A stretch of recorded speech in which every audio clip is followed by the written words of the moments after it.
Hello everyone, स्वागत है आपका आज की क्लास में और मैं हूं आपका नेट वाला भैया। हाँ जी, चलिए करते हैं आज की क्लास की शुरुआत। जी लास्ट क्लास में हम लोगों ने प्रोटोकॉल्स और उसका टाइप्स देखा था।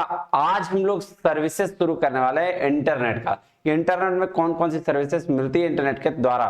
ठीक है, तो आइए चलते हैं क्लास में और शुरू क्या करते हैं, सर्विसेज ऑन इंटरनेट। देखिएगा जी, सबसे पहला जो चीज है इंटरनेट में www। सर ये वर्ड ना मतलब इतना हम लोग का यूज कर दिन रात तो यही करते हैं sir, www dot dot dot dot dot dot com है। जितना आपको करना है फिर पता नहीं क्या क्या www डाल के क्या क्या सर्च करते रहे, तो मुझे नहीं पता। खैर छोड़ो। तो अब क्या है कि वर्ल्ड वाइड वेब है क्या, किसने दिया। तो देखिए बेसिकली एक नेटवर्क है ना, इंफॉर्मेशन सिस्टम के लिए। तो उसकी चर्चा हमें करनी है। आइएगा देखते हैं क्या बोलता है। कह रहा है Tim Berners Lee, a British computer scientist and a former CERN employee is the inventor of web. कौन है इन्वेंटर? टीम बर्नर्स ली, जो क्या था, ब्रिटिश कंप्यूटर साइंटिस्ट भी था और फॉर्मर सन का एम्प्लॉय था। वो किसके इन्वेंटर है जी? वेब के।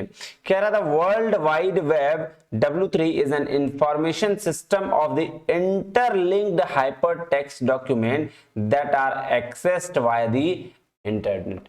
तो देखिए हाइपरटेक्स्ट डॉक्यूमेंट क्या होता है? जो एक देखिएगा टेक्स्ट लिखा जाता है, लैंग्वेज, ठीक है ना, उसका एक्सेस इंटरनेट के द्वारा आपको मिलता है। कह रहा है it is very commonly simply as the web. ठीक है, किस तरह से जाना जाता है जी? वेब, वेबसाइट बोलते हैं बेसिकली इसको, नहीं हम लोग वेब। तो वेबसाइट अलग चीज है, वेब ये अलग चीज है। कह रहा है individual document pages on the world wide web are called web pages are accessed with the application software running on the user's computer commonly called web browser. तो देखिए दो चीजें हैं, एक है वेब पेजेस और एक है वेब ब्राउजर। तो जो इंडिविजुअल डॉक्यूमेंट जो वर्ल्ड वाइड वेब पर हम क्या करते हैं, एक्सेस करते हैं, उसको हम लोग क्या बोलते हैं? उसको बोलते हैं जी वेब पेजेस। और जिसको हम एक्सेस करते हैं विद एप्लीकेशन, किसी एक एप्लीकेशन के थ्रू जो यूजर्स कंप्यूटर पे करता है, उसको हम लोग वेब ब्राउजर बोलते हैं जी। ब्राउज करना नहीं।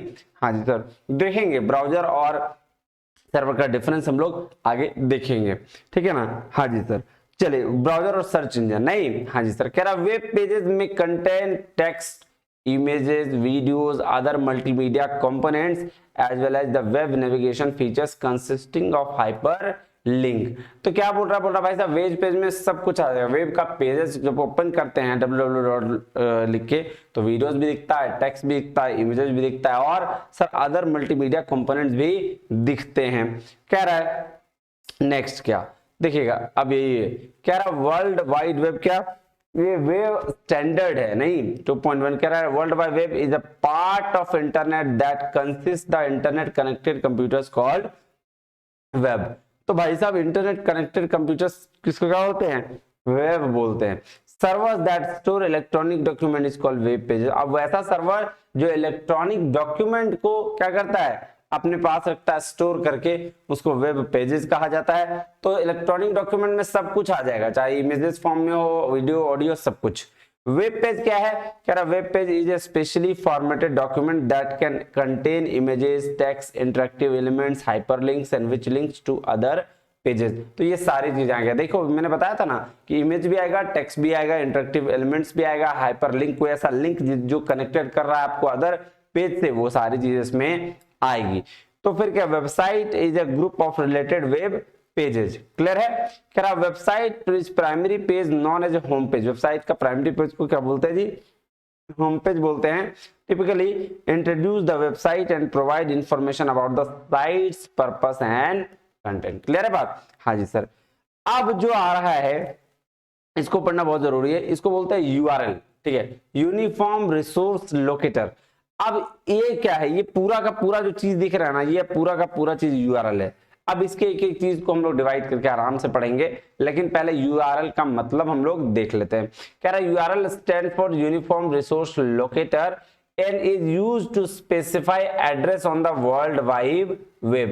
तो यूआरएल किसके लिए होता है जी? एड्रेस एक तरह का www पे अवेलेबल होता है। कह रहा है URL is a fundamental network identification for any resource connected to the web, जैसे हाइपर टेक्स्ट पेजेस हो गया, इमेज हो गया, साउंड फाइल। तो ये क्या है ना, बेसिकली आप समझिए यूनिफॉर्म यूआरएल हो गया एक तरह का लिंक, जिसके थ्रू आप किसी भी साइट पे जा सकते हो, किसी पेजेस, इमेजेस, साउंड फाइल्स कुछ भी डाउनलोड कर सकते हो। अब देखिए इसका ये बताया गया, इसमें एक एक चीज, इसको बोलते हैं प्रोटोकॉल्स। जो ये क्या दिख रहा है, HTTP दिख भी नहीं रहा है, बताओ है नालायक। चलो मैं लिख देता हूँ, थोड़ा सा आपको अच्छे से समझ में आ जाएगा। ये है HTTP, ठीक है, इसी को प्रोटोकॉल बोलते हैं। इसको बोलते हैं जी सब डोमेन, ठीक है। ये क्या है, सब डोमेन है। ये देखिए सब डोमेन है। ये गूगल www.google.com, तो ये जो .com होता है इसको टॉप लेवल डोमेन कहा जाता है। क्या कहा जाता है, टॉप लेवल डोमेन। और ये जो है इसको बोलते हैं डोमेन नेम। तो टॉप लेवल डोमेन, सब डोमेन और ये डोमेन नेम, और ये जो उसके बाद स्लैश वलैश दिया रहता है ना, इसको बोलते हैं फाइल पाथ, ठीक है। तो एक एक चीज, अब आइए चलते हैं, किसको देखना है, क्या कह रहा है, देखिए यूआरएल कह रहा है URL uniform resource locator is a unique identifier used to locate a resource on the internet. तो ये क्या है, एक यूनिक आइडेंटिफायर है, जिससे क्या करता है, जो भी इंटरनेट पर चीजें होती है उसको लोकेट करने के लिए इसको बनाया जाता है। कह रहा है it is also referred as a web address, इसको क्या बोलते हैं, वेब एड्रेस भी बोलते हैं। कह रहा है URL consist of multiple parts including a protocol and domain name that tell a web browser how and where to retrieve a resource। तो बोल रहा भाई साहब यूआरएल क्या करता है, मल्टीपल पार्ट्स होते हैं, इसके प्रोटोकॉल होते हैं, डोमेन होता है, जो एक वेब ब्राउजर को बताता है क्या कि हाउ, मतलब कैसे और कहां किसी भी रिसोर्स को रिट्राइव करना है।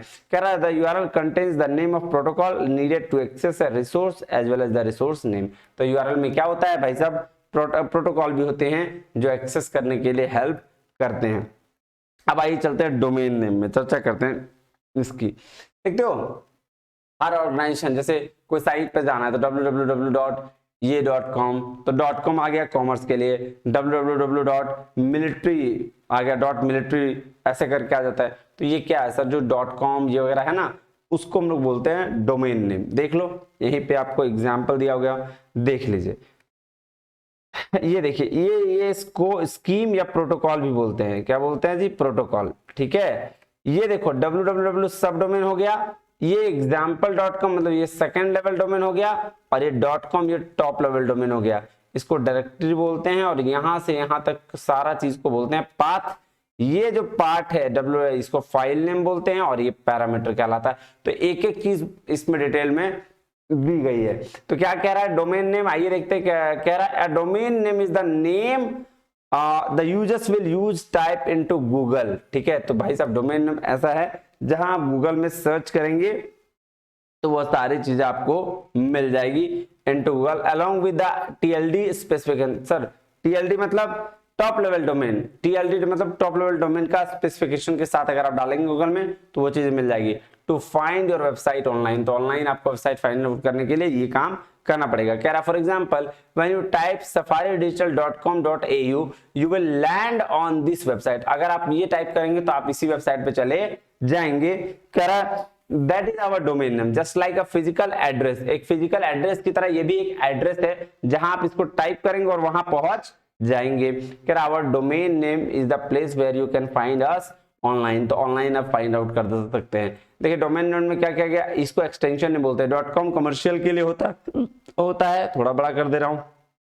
आइए .com किसके लिए होता है, कमर्शियल के लिए होता है। नेट होता है नेटवर्क के लिए, ORG होता है ऑर्गेनाइजेशंस के लिए, ठीक है, नॉन प्रॉफिट ऑर्गेनाइजेशंस के लिए, EDU होता है एजुकेशन के लिए, GOV होता है गवर्नमेंट के लिए। तो जब भी आपको www.gov.in होता है ना, तो ये अगर सर्च करना है इसका मतलब गवर्नमेंट की वेबसाइट है। अगर आप EDU करते हैं मतलब एजुकेशन से रिलेटेड वेबसाइट है, ठीक है। हाँ जी सर, ये देखिए आपको और क्लियरली पता चल रहा होगा, अभी थोड़ा सा छोटा कर दूं।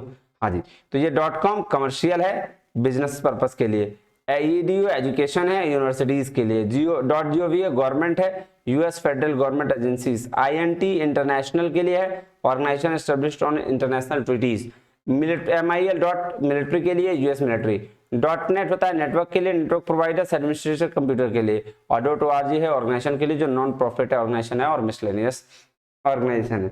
ठीक है, हाँ जी सर। तो इसको क्या बोलते हैं सर? इसको बोलते हैं आपका डोमेन नेम। क्लियर है? बिल्कुल क्लियर है। चलिए अब चलते हैं कहाँ? हाइपर टेक्स्ट में। तो सर हाइपर टेक्स्ट क्या होता है बताइएगा? हाइपर टेक्स्ट क्या हो रहा है? देखिए एक तरह का ना, एक तरह का लिखा हुआ चीज होता है। हाइपर टेक्स्ट मतलब एक तरह का, जब भी आप कोई भी ऑनलाइन वेबसाइट में जाइएगा तो कुछ भी लिख देगा, ब्लू कलर का एक लिंक, ब्लू कलर का एक शब्द लिख देगा, मान लो abcd.com, ठीक है, ऐसा लिखा हुआ रहेगा और इस पे आप क्लिक करिएगा तो उस वेबसाइट में डायरेक्टली पहुंच जाइएगा। तो इसको हम लोग बोलते हैं हाइपर टेक्स्ट। और हाइपर लिंक क्या है? एक्चुअली हाइपर लिंक एक तरह का लिंक है जो www.com ऐसा लिखा हुआ रहेगा, ये लिंक है। तो लिंक और टेक्स्ट में क्या फर्क है सर? टेक्स्ट के थ्रू हम लिंक में पहुंचते हैं, टेक्स्ट के थ्रू लिंक में पहुंचते हैं और लिंक के थ्रू हम डायरेक्टली उस जगह पे पहुंच जाते हैं जहां हमको जाना चाहिए। क्लियर है? हाँ जी सर। तो आइए हाइपर टेक्स्ट और हाइपर लिंक का बात करते हैं। ठीक है, हाँ जी, चलिए कह रहा है hypertext is a digital text in which the reader may navigate related information through the embedded hyperlink। तो बोल रहा है भाई साहब hypertext क्या एक डिजिटल टेक्स्ट होता है जहां रीडर नेविगेट कर सकता है इंफॉर्मेशन को लिंक के थ्रू पहुंच के। कह रहा है you read text through the shared gadgets and you may have noticed that some web pages have text that the hyperlinks. अब देखो वही चीज बोल रहा है कि भाई आपने नोटिस किया होगा कि कुछ गैजेट में से होते हैं कि टेक्स्ट लिखा होता है लेकिन ब्लू कलर का होता है, तो वहां के थ्रू आप हाइपरलिंक के थ्रू पहुंच सकते हैं उसके जगह पर। कह रहा what happens when we shift to different text on one good thing that hypertext does is allowing readers to shift different web pages almost instantly. तो हाइपरटेक्स्ट और हाइपरलिंक में फर्क समझ में आया सर? बेसिकली ठीक है, लिंक ऐसा होगा, ये दिया हुआ है ना, ये लिंक है, ठीक है, लेकिन हाइपरटेक्स्ट कैसा होगा? बस ऐसा टेक्स्ट बना होगा। ठीक है, हाँ जी सर। तो आइए देखते हैं। कह रहा है in web terms hyperlink is a reference and address to resource and on the web. Hyperlinks can point any resource on the web and HTML page and image and sound file and movie. तो एक link के through आप कभी भी मतलब कहीं भी पहुंच सकते हैं। जैसे लिंक दिया हुआ है, जिसे लिंक पे क्लिक करिएगा तो आप एग्जैक्टली उसी जगह पर पहुंचेगा। लेकिन अगर आप हाइपर टेक्स्ट में क्लिक करिएगा तो टेक्स्ट के थ्रू लिंक में जाइएगा और लिंक के उसी लिंक के थ्रू फिर आप एग्जैक्ट वेबसाइट एग्जैक्ट जगह पर पहुंच जाइएगा। क्लियर बात? हाँ जी, चलिए क्या कह रहा है? Anchor is a term used to define hyperlink destination inside a document. Create hyperlink, ये देखिए ये लाइन वो लिखा हुआ है और इससे क्लियर हो जाएगा। अब देखिए यहां आपको दिख जाएगा, दिख रहा है? हाँ दिख रहा है सर। ये देखिए ये जो पार्ट है ना, ये इसको बोलते हैं हाइपरलिंक। www.https.www.greek4greeks.org और ये ग्रीक फॉर ग्रीक्स, सिंपल इतना लिखा रहेगा, इस पर क्लिक करिएगा फिर यहां पहुंच जाइएगा आप। समझ में आया बात? हाँ जी। अब आइए इसका थोड़ा डिफरेंस समझते हैं।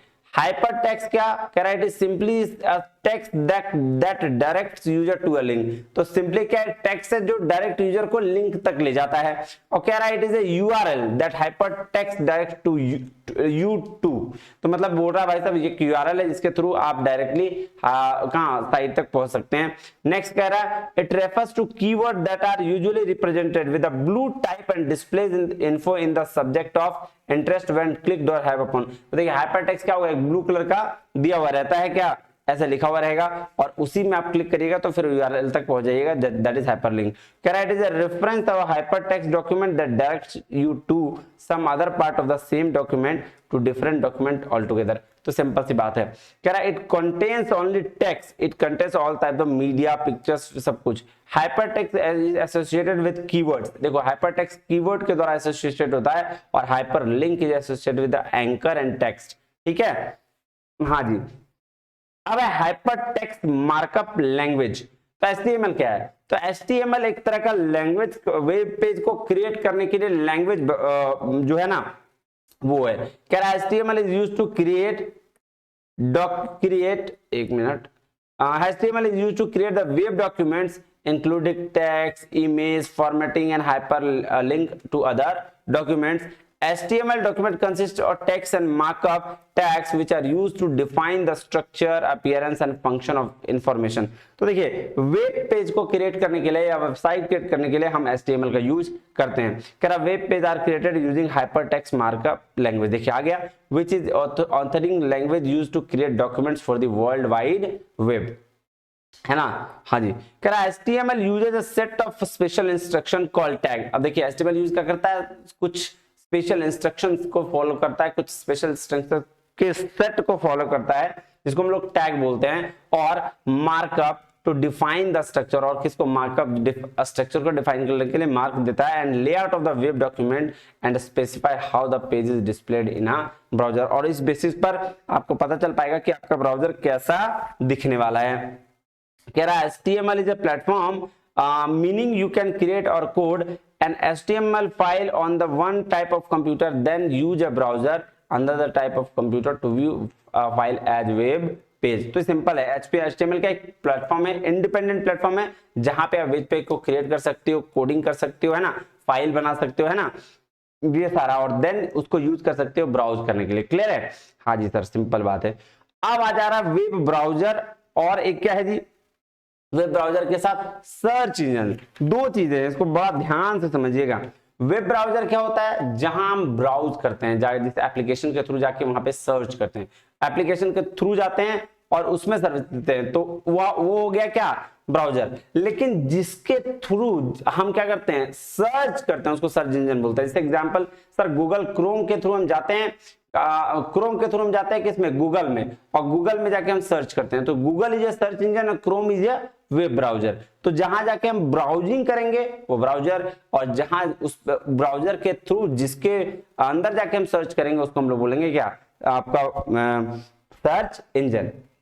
आइए देखते हैं। Web browser is a software application which enables a user to display and interact with the text, image, videos, music, games and other information typically located on a web page and at a website on the world wide web at a local area network। तो simple सा बात बोला है, web browser क्या हुआ कि एक application जिसके थ्रू आप डिस्प्ले कर सकता है सारा चीज, टेक्स्ट, इमेज, वीडियो, सब कुछ देख सकता है। नहीं, text and images on a web page can contain hyperlinks to other web pages at the same or different website. Web browser allow user to quickly and easily access information provided on many web pages and many websites by traversing these links। तो बोल रहा web browser क्या करता है, एक user को allow करता है कि क्विकली एक्सेस कर सके अदर जो भी इंफॉर्मेशन आपको अदर वेब पेजेस पे सर्च करना है उसके लिए। सिंपल सा बात है ना यार, गूगल क्रोम पे जाते हैं, कुछ भी लिखते हैं तो सर्च होके आता है ना अपने पास। हाँ जी सर, तो Google Chrome as a web browser,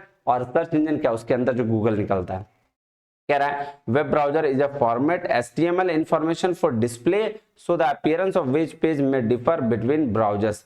तीन चीजें हैं, web servers store and provide access to websites. Web browser क्या है, request and display information to individual. देखिए वेब ब्राउजर क्या करता है, रिक्वेस्ट और डिस्प्ले करता है इंफॉर्मेशन को हर इंडिविजुअल के सामने, और web pages the individual document and that web server store and web browser request. तो ये काम करता है। अब देखिएगा, इसको ध्यान समझिएगा, ये वेब ब्राउजर्स के एग्जांपल दिए हुए हैं, internet explorer, Mozilla Firefox, Microsoft Edge, UC browser, DuckDuckGo. जैसे अभी मैं ये काम कर रहा हूँ, अभी मैं आपको ये दिखा रहा हूँ, किसमें खोला है मैंने अभी इसको माइक्रोसॉफ्ट एज में खोल रखा है। Google Chrome, Apple safari, opera, brave, है ना, ये सारे क्या वेब ब्राउजर्स के एग्जांपल हैं। ये देखिए और भी इधर है, यूसी ब्राउजर्स लेकर सारा चीज इसमें दिया गया है, इसको देख लीजिएगा एक बार।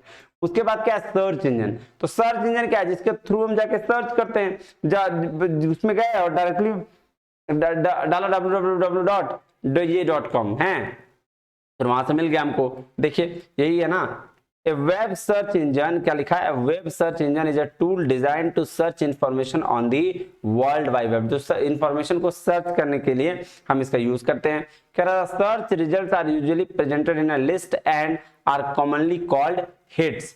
The information may consist web pages, images, information and other type of files. देखिए जनरल क्या दिखा, ये गूगल www.google.com, www.yahoo.com, ठीक है, या फिर swill.com, ये .com, इतना सारा .com जो है ना ये। तो इसका एग्जांपल क्या है सर, एग्जांपल बहुत सारा है, Google, Yahoo, DuckDuckGo, AOL, Brave, Baidu, Ecosia, Yandex, आज.com, माइक्रोसॉफ्ट बिंग। तो ये सारा किसका एग्जांपल है सर, इसका एग्जांपल है आपका सर्च इंजन का। वेरी वेरी वेरी इंपॉर्टेंट, आता ही आता है क्वेश्चन इससे, ठीक है, सर्च करने के लिए बोल देगा कौन सा सर्च इंजन है और कौन सा ये है, तो इसको याद कर लीजिएगा, ध्यान दीजिएगा। चलिए अब थोड़ा सा डिफरेंस देख लें। हाँ जी सर, देख लेते हैं, आइए। देखिए क्या कह रहा है, ब्राउजर क्या बोल रहा है software application for accessing information on W, तो एक एप्लीकेशन जो एक्सेस करना है इंफॉर्मेशन को www पे, और ये क्या बोल रहा है, search engine software system that is design to search information, एक जगह आप इनको इंफॉर्मेशन क्या करना है, सर्च करना, और एक जगह इंफॉर्मेशन को एक्सेस करना है, समझ में आया। हाँ जी, दूसरा क्या बोल रहा है, देखिए allowing access and displaying website, देखो ब्राउजर में हम अलाउ करते हैं एक्सेस और डिस्प्ले वेबसाइट पे, और इस सर्च इंजन में अलाउ करते हैं सर्च और फिल्टर करने के लिए।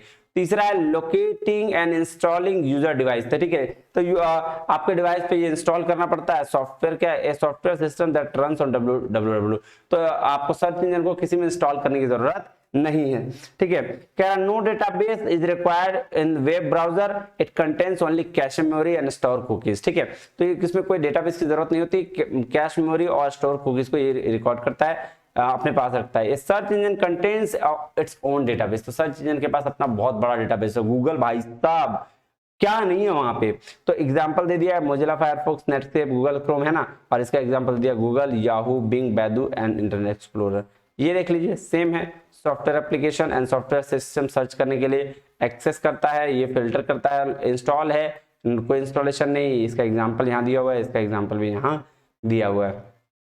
अब भाई अब चलते हैं ईमेल में, तो email stands for electronic mail, ठीक है, तो इलेक्ट्रॉनिक मेल मतलब क्या बोल रहा है, जब नॉर्मल सी बात है, मेल ईमेल भी किसको समझाना है यार, ये तो इजीली हम लोग सब करते हैं नहीं, तो क्या कह रहा है email stands for electronic mail, it is a method to send message from one computer to another computer through the internet, तो क्या एक मेथड है जहां मैसेजेस को सेंड कर सकते हैं एक कंप्यूटर से दूसरे कंप्यूटर में थ्रू द इंटरनेट के थ्रू, नहीं।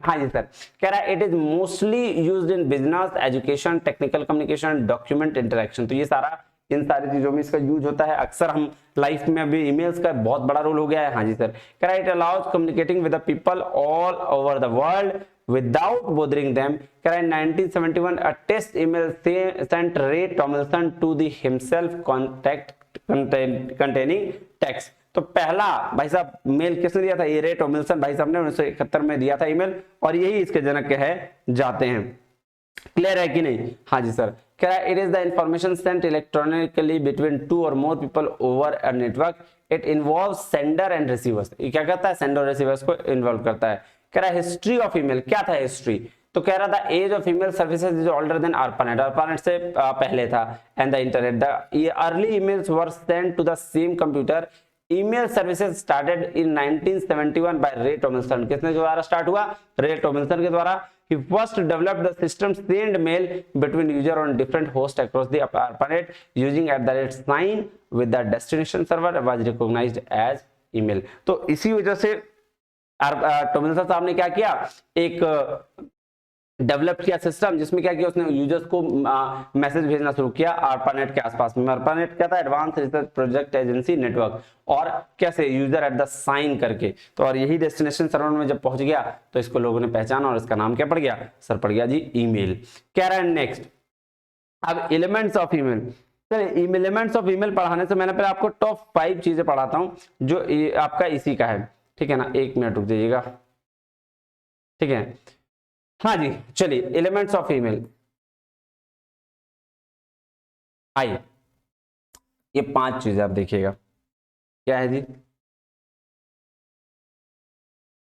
आप हमेशा जब ईमेल भेजते हैं ना तो आपको एक ऐसा चीज दिखता होगा, ये देखिए, ये आपको दिखता होगा टू, फ्रॉम, सीसी, सब्जेक्ट, है ना, और यहाँ पे एक बड़ा ग्राफ जो सेंड करने के लिए रहता होगा, तो जो ये रहता है इसको ईमेल एड्रेस बोलते हैं भाई साहब, ये को, ये सब्जेक्ट जहां जिस पर्पस के लिए आपको भेजना है, यहाँ ग्रीटिंग्स करते हैं, hi hello sir, hello everyone, जो भी लिखता है ना, और ये पूरा होल पार्ट क्या है, बॉडी है, और ये यहाँ पे करते हैं क्लोजिंग, थैंक यू बोलकर, ठीक है, सिंपल। तो अब हम लोग जो ये टू, फ्रॉम, सीसी, उसके बाद होता है बीसीसी, इसको हम लोग समझेंगे आराम से, ठीक है, इसको समझिएगा, इससे क्वेश्चंस पूछा गया है।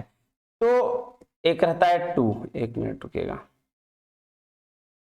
एक रहता है जी टू, ठीक है, एक रहता है जी सीसी, एक रहता है जी बीसीसी, ठीक है, और एक रहता है BCC2। तो ये ध्यान दीजिएगा, टू क्या होता है, जिसके पास हमको मैसेज भेजना होता है, सीसी मतलब होता है कार्बन कॉपी, मतलब उसी मेल को, उसी मैसेज को हमको किसी और को दिखाना होता है तो कार्बन कॉपी बोलते हैं। बीसीसी क्या होता है, ब्लाइंड कार्बन कॉपी, जिसमें हमको सबको दिखता नहीं है जिसको हम भेज रहे हैं, बस वो वही देख सकता है और किसी को पता भी नहीं चलेगा।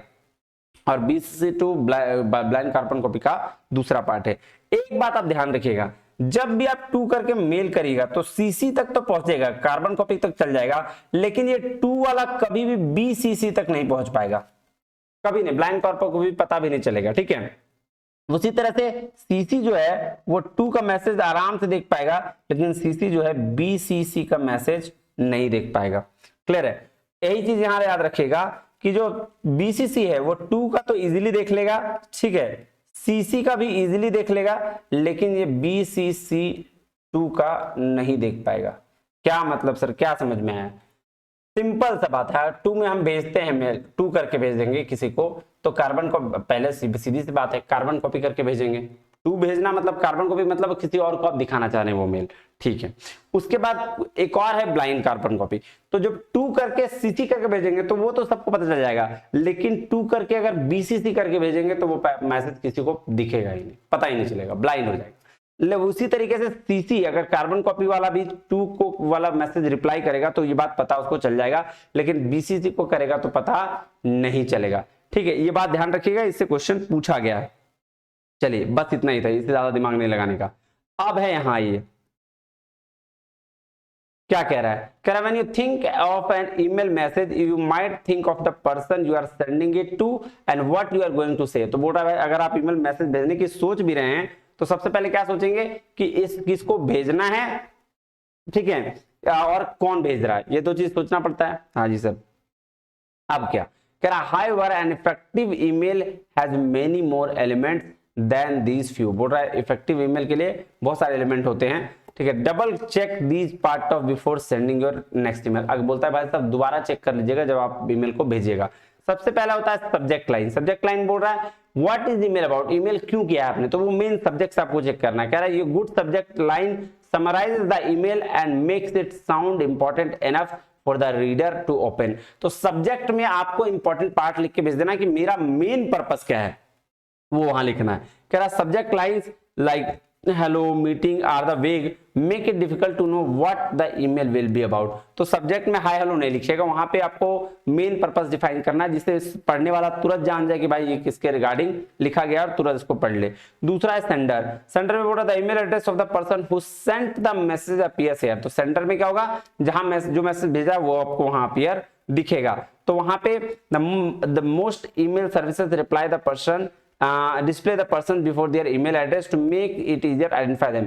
कह रहा when you press reply your email will only go to this person। तो ध्यान दीजिएगा जब भी किसी को आप मेल करिएगा, ठीक है, तो सब्जेक्ट लिखिएगा और जैसे सेंडर को भेज दीजिएगा, तो मतलब मैं आपको भेजूंगा तो मैं सेंडर हुआ, हाँ, तो आपके पास ऑप्शन क्या आएगा, एक ऑप्शन आपके पास मेल खुल जाएगा, मेरा आपका डिटेल पता चल जाएगा वहां, और उसमें आएगा रिप्लाई। अगर आपने रिप्लाई का ऑप्शन करिए तो मेल तो मेरे पास तुरंत आ जाएगा।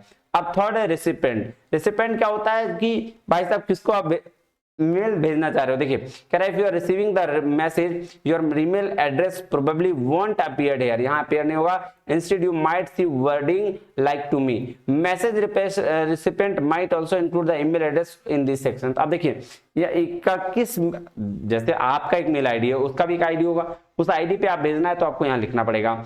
उसी में होती है कार्बन कॉपी। कार्बन कॉपी कहता है people who receive the email for their own information but who are not expected to reply. तो देखिए कार्बन कॉपी में क्या होता है कि आपको मेल नहीं भेजा गया, आपको बस दिखाने के लिए वो भेज दिया गया मेल कि आप देख लीजिए ये चीज किसी और को भेजा गया, आपको रिप्लाई नहीं करना है।